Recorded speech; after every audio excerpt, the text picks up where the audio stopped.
Hello friends of Padre Pio, and welcome to our channel. So what we want to look at now is what was it really like going to confession with Padre Pio. And here let's focus in on a story given to us by a Madame Tangeri.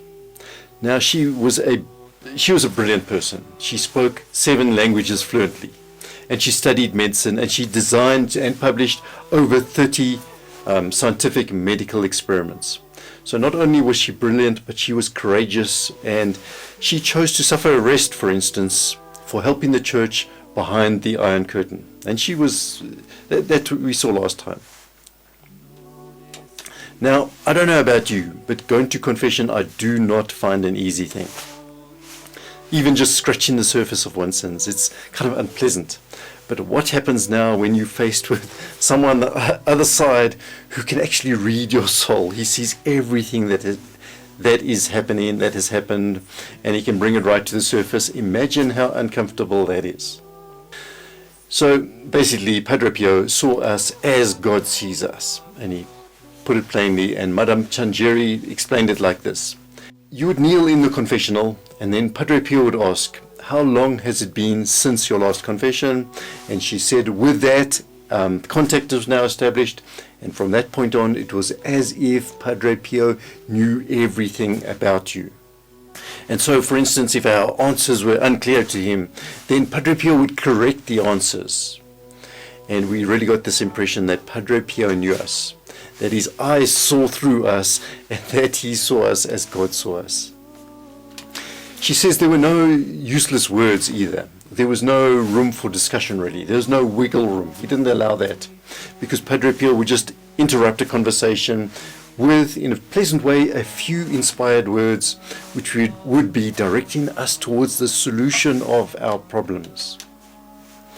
And if you went there for sympathy, she said one had actually gone to the wrong place, because his language, Padre Pio's language, was often very direct. It was abrupt, and it surprised a lot of people, almost abrasive. It perplexed people.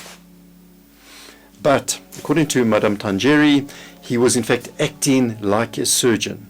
He was wounding in order to heal. And if Padre Pio saw any evil there, he would want to get to the bottom of that evil and to root it right out, roots and all, so it would be gone forever.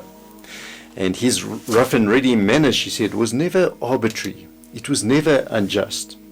His only intention was to cure us of our evils. One could not see Padre Pio as a consoler of our pains, but his words, she said, had a power and a strength to them, and in fact Padre Pio was a dispenser of strength. Interestingly, he also taught that it was unwise to let ourselves be disturbed by all of our troubles, and exhorted us, encouraged us at the same time to face these troubles by all the means that faith has to offer us. And he tolerated neither sadness nor discouragement, but always pushed us towards prayer as the most efficacious means of resolving all of our problems. And so his way of helping was a strong and a radiant one. And then afterwards, she said, we'd simply notice that our pains that we'd arrived with were simply gone. And it seemed, what seemed too heavy before suddenly had become light and bearable. Now, one confession, Madame Tangeri, she complained of a certain family problem that she was having, and it was now absolutely unbearable. Padre Pio's response, and you really can't bear this? As if it was just a trifling little thing. And she said with that, she resolved now, she was able to resolve, should we say, that she could now put these petty things behind them. Another time she was faced with a certain grave injustice, and she brought this to Padre Pio in the confessional. Also surprised in response, he said, act in a way that the sight of human injustice may not trouble your soul. And it too, human justice too, Padre Pio said, has its place in the plan of things.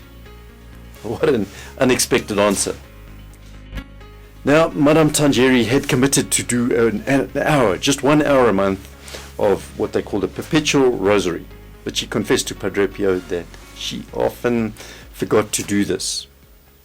And here Padre Pio gave her this rebuke. Unfortunate woman, don't you know that you must be alert on the road of salvation, because only the fervent succeed in reaching it, never the tepid or those who sleep. And she concluded, I never neglected my commitment again. So Padre Pio had a way of getting past the problems to the solutions and really helping the souls who were before him. And we do ask you to join our apostolate by subscribing to our channel and like and share these videos with others.